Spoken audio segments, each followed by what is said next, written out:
मैंने कभी भी अपने वीडियो को और मेरी बातों को सुनने के लिए कभी रिक्वेस्ट नहीं किया, लेकिन मेरे बात को आप लोग इस वीडियो में जो भी होगा 8 मिनट का 9 मिनट का जो वीडियो बनेगा उसमें आप लोग इसको जरूर से सुने और लगे कि हाँ ये वीडियो हम लोग के फायदेमंद के लिए, झारखंडियों के फायदेमंद के लिए, स्टूडेंटों के हित के लिए है। तो ये वीडियो को झारखंड के हर एक स्टूडेंट को जाना चाहिए और सुनना भी चाहिए। जो चीज़ें हम लोग पहले छोड़ चुके हैं वो चीज़ों को आज कमी महसूस हो रही है और वो चीज़ें इस वीडियो में मैं बताने जा रहा हूँ। प्लीज़ करके आप सुनिए। सुनने के बाद आप लोग को पता चलेगा कि हम लोग को कभी भी नेता मंत्री के पास हाथ जोड़कर गिड़गिड़ाने का जरूरत नहीं होगा, कभी भी नहीं।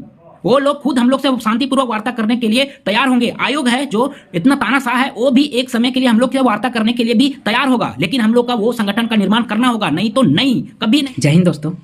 और मैंने पिछले वीडियो में कुछ ऐसे बातों का जिक्र किया जिसके बारे में मुझे पता था कि उसमें से क्वेश्चन उठना ही है। कुछ क्वेश्चन तो आया है जिसमें से बहुत सारे भाइयों का कुछ क्वेरी भी है कि करें तो क्या करें, आगे क्या करें। तो एक कन्फ्यूजन अभी जो पैदा हुआ है, ये कन्फ्यूजन अगर यदि हम लोग पहले ही ख़त्म कर देते तो आज ये नौबत नहीं आती जो नौबत आया हुआ है। मैं आपको साफ बता देता हूँ कि अभी आप एक स्टूडेंट के रूप में हैं, हम भी स्टूडेंट के रूप में हैं, लेकिन एक बात मैं सिंपल तरीका समझाता हूँ, आप समझ जाओगे। जॉब लगने के बाद भी हम लोग एक संगठन बना के रखे हैं और वो संगठन सरकार उसको वायलेट किया है। और मैं ये बताता हूँ कि उसका देखिए अभी नाखून में शायद अभी उनका इंक लगा हुआ है। इलेक्शन हुआ था रेलवे का, आप लोग जान रहे हैं कि 4 दिसंबर, 5 दिसंबर, 6 दिसंबर का इलेक्शन भी हुआ है। और वो इलेक्शन किस लिए था? यूनियन का चुनाव के लिए था। और यूनियन हम लोग का काम करती है। अगर यदि आप सोच रहे हो कि एक जॉब किसी तरह होने के बाद आपका लाइफ आसान हो जाए, कभी आसान नहीं होगा। आप एक सरकारी कर्मचारी होते हुए भी आपको सरकार से एक हक के लिए आपको लड़ना पड़ेगा। आप अपना काम कर्तव्य है उसको पालन करते हुए भी आपको एक्स्ट्रा टाइम दे करके आपको लड़ना पड़ता है। ऐसे कुछ खाली हाथ आपको कुछ मिलने वाला नहीं है। आप जाओगे तो कुछ मिलने वाला नहीं। आप सोच के बैठे हो कि ऐसे हमको आज सरकारी जॉब हो गया है, सब कुछ ठीक ठाक है, मिल जाए, कुछ नहीं मिलने वाला है। हम लोग भी हर एक साल फंडिंग करते हैं, यूनियन में फंडिंग करते हैं। और यूनियन ऐसे नहीं चलती है, फंड के आधार पर ही चलती है, क्योंकि यूनियन में भी खर्च बहुत सारे होते हैं। तभी तो आपके प्रॉब्लम को वो सब सॉर्ट आउट करते हैं, नहीं तो कैसे हो पाएगा। हम लोग भूल गए। याद कीजिए जब हम लोग स्कूल में होते थे तो हम लोग को बाल मंत्रिमंडल होता था जिसमें प्रधानमंत्री, उप प्रधानमंत्री, अध्यक्ष, कोषाध्यक्ष, इस सभी का चुनाव होता था। याद कीजिए। और उस मंत्रिमंडल में हम लोग को सभी को जिसका चुनाव होता था उसका बात भी मानना पड़ता था, हम लोग मानते भी थे। उसके बाद क्लासमेटर भी रहता था जिसके पास फाइन का पैसा, जो एब्सेंट हम लोग कर रहे थे, फाइन का पैसा जमा रहता था। उस फाइन के पैसा से कुछ न कुछ मटेरियल खरीदाता रहता था। याद कीजिए, ये चीज़ याद कीजिए। और जब हम लोग जैसे जैसे क्लास आगे बढ़ते जाते हैं, मैट्रिक आ जाते हैं, मैट्रिक लिखने के बाद कॉलेज लाइफ में जैसे एंट्री करते हैं, आप लोग वहाँ भी देखिएगा, वहाँ भी अखिल विद्यार्थी परिषद है जो स्टूडेंट यूनियन जिसको हम लोग कहते हैं, वो भी वहाँ काम करती है और उसको कॉलेज के द्वारा मान्यता प्राप्त भी है।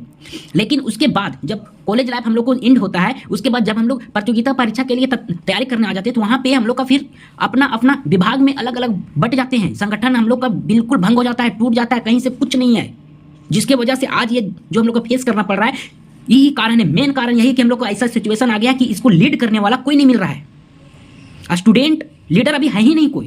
और अगर यदि हम मानते हैं कि जयराम महतो और मनोज यादव, रविंदर महतो ये सभी हैं स्टूडेंट लीडर हैं, तो ये बताइए कि स्टूडेंट लीडर थे? है ही नहीं, क्योंकि ये सभी प्रत्याशी के रूप में राजनीतिक में उतर गए हैं। और हम लोग अगर यदि हम लोग का संगठन, स्टूडेंट का संगठन पहले से बना रहता तो इसमें अध्यक्ष, उपाध्यक्ष, कोषाध्यक्ष, उप सचिव सभी पद सृजित रहता। उसमें से किन्हीं को अगर यदि राजनीति में जाना है तो उस पद जो वैकेंट होता है उसको फिल किया जाता। और फिल करने के बाद अभी जो सिचुएशन आया है जिसको हैंडल करने वाला कोई नहीं है।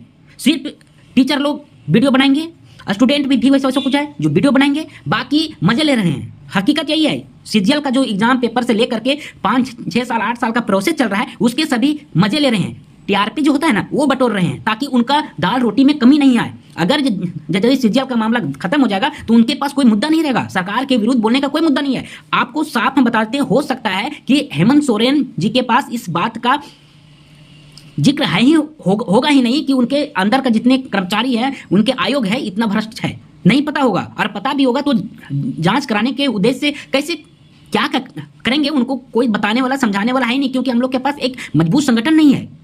और हम लोग के पास अगर यदि मजबूत संगठन नहीं है, जिसके वजह से आज ये हाल है कि जब भी रिजल्ट आता है या फिर वैकेंसी आता है उस समय हम लोग हा हुल्ला थोड़ा सा होता है, बाग में मसाल जुलूस निकलेगा तो कैंडल मार्च निकलेगा, उसके बाद नहीं, वहाँ का लीडर भी कोई नहीं है। बस यहाँ पे ये अनाउंसमेंट किया जाता है कि सभी छात्र हजारीबाग के गांधी मैदान में आ जाए, रांची के बापू वाटिका मैदान में आ जाए, बस।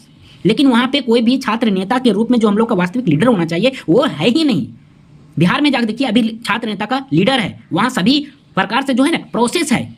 वहाँ छात्र लोग एक संगठन बना के रखे हैं जो हम लोग को सीखने का है। आप लोग सोचते होंगे, एक भाई ने पूछा कि करे तो क्या करे, तो सिंपल है। जितने भी मैट्रिक लिखने के बाद कॉलेज लाइफ में जैसे एंट्री करते हैं, बिल्कुल ईमानदारी पूर्वक वो छात्र संगठन का सदस्य बन जाए। बनने के बाद हर एक साल 100 रुपये, ज़्यादा अमाउंट नहीं है कि आपको अधिक लगेगा, हर एक साल 100 रुपया का फंड कीजिए, मात्र 100 रुपया। रिचार्ज करने में कितना पैसा खत्म हो जाता है, ये खत्म हो जाता है, 100 रुपया। झारखंड में कितने स्टूडेंट है पता है? 15 लाख से कम नहीं होंगे। मैट्रिक से लेकर के अभी तक जितने फॉर्म भरने लायक हैं, कम नहीं होंगे। और सोच लीजिए कि हर एक साल वो फंडिंग करेंगे, 100 रुपया हर एक साल फंड करते हैं, वो फंडिंग का सारा पैसा को रखा जाएगा। और रखने के बाद अभी जो स्थिति आया है वो स्थिति कभी पैदा नहीं होता, क्योंकि हम लोग के पास पैसे आर्थिक रूप से भी मजबूत रहते हैं। अभी देखिए, जो कोर्ट में फाइल दायर हुआ है उसमें भी स्टूडेंट का नहीं है, टीचर लोग किए हैं। हम वो टीचर को सैल्यूट करते हैं, टीचर किए हैं, क्योंकि स्टूडेंट के पास पैसा नहीं है। और पैसा एक स्टूडेंट कैसे कर सकता है? अगर यदि सबूत भी रहते हुए में, हम ये भी बता रहे हैं, अगर यदि आपके पास लीगल सबूत भी है ना, फिर भी आप स्टैंड नहीं ले पाओगे, क्योंकि आपके पास उतना पैसा नहीं है। खर्च बहुत अधिक होती है। अभी आप लोग खुद देखो ना, एक इलेक्शन लड़ने के लिए जयराम दादा को 40 लाख फंड आ गया। लेकिन क्या आप अपना भविष्य के लिए, स्टूडेंट अपने भविष्य के लिए 100 रुपये नहीं दान कर सकते साल में एक बार? और इस संगठन को इतना मजबूत कर दीजिए कि कोई भी एग्जाम धांधली नहीं होना चाहिए। और धांधली हो तो इसके अध्यक्ष जो स्टूडेंट लीडर रहेगा, उपाध्यक्ष रहेगा, और हर एक जिला में होना चाहिए। झारखंड लेवल पे अलग रहेंगे, डिस्ट्रिक्ट लेवल पे अध्यक्ष, कोषाध्यक्ष, उपाध्यक्ष अलग रहेंगे। तो देखिएगा, हर एक जगह में ये आंदोलन हम लोग सफलता पूर्वक से और शांति पूर्वक से कर सकते हैं। लेकिन अभी है ना, जो हम लोग का है ना, जो अभी हम लोग का है, सो समझिए कि रोड मैप ही नहीं है कि हम लोग को करना क्या है। सिर्फ हल्ला करने से कुछ नहीं होगा, रोड मैप तैयार करना होगा, एक संगठन बनाना होगा। अगर यदि अभी हम लोग के पास संगठन रहता, छात्र का संगठन रहता, तो छात्र के संचित निधि में इतने पैसे होते कि हम लोग कोई भी जा करके वकील के पास कोई भी फाइल को हम लोग दर्ज कर सकते थे, और उस फाइल के आधार पर कोई भी कोर्ट में हम लोग लड़ने के लिए लायक रहते। लेकिन अभी नहीं है, कोई भी वकील हम लोग को साथ नहीं देगा। क्यों देगा? वकील का भी फी होता है, वो फी लगेगा, फी देना पड़े तो वो आगे हम लोग का बात करेगा। सिर्फ जा करके अपील दर्ज करने से कुछ नहीं होता है। आपका जो केस का फाइल है वो रखा का रखा रह जाएगा, कभी आगे नहीं बढ़ेगा।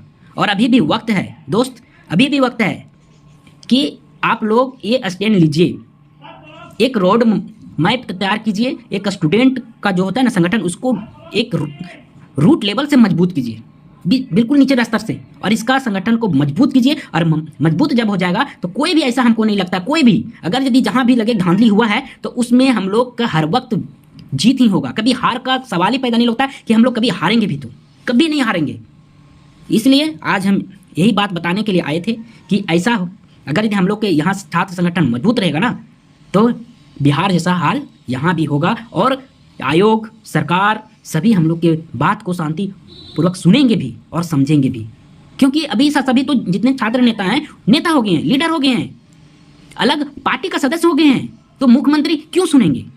बात यह है, अगर यदि वो सीट वैकेंट हो गया है छात्र नेता का, तो उसमें फील्ड करना चाहिए, जो हम लोग के पास नहीं है, क्योंकि हम लोग के पास एक संगठित छात्र नेता का संगठन है ही नहीं, तो कहाँ से होगा? अगर यदि ये काम हो जाती है तो सच में बोल रहे हैं, फिर कोई दिक्कत नहीं होगी, ना प्रॉब्लम होगी। हर एक सिचुएशन को हम लोग बिल्कुल नॉर्मल तरीके से हल होते जाएगा, और ऐसा जो सिचुएशन पैदा हुआ है नहीं होगा। इसमें एक जो गरीब बच्चे हैं, जिनके पास टैलेंट है, जिनके पास गुण सभी से भरपूर हैं, वो आगे जाके निखार पाएंगे अपना। और अगर यदि हम लोग कुछ नहीं कर पाएँ तो सच में बोल रहे हैं, जिसके पास नोट है उसके पास ही जॉब होगा, हम लोग के पास किसी पास जॉब नहीं होगा। एक गरीब का बेटा जो सोच रहा है कि अपने कलम के बलबूते अपने परिवार का हालत हम सुधार पाएंगे, वो कभी नहीं सुधार पाएगा। तो आज यही बात हम कहने के लिए आए हैं। तब तक के लिए जय हिंद।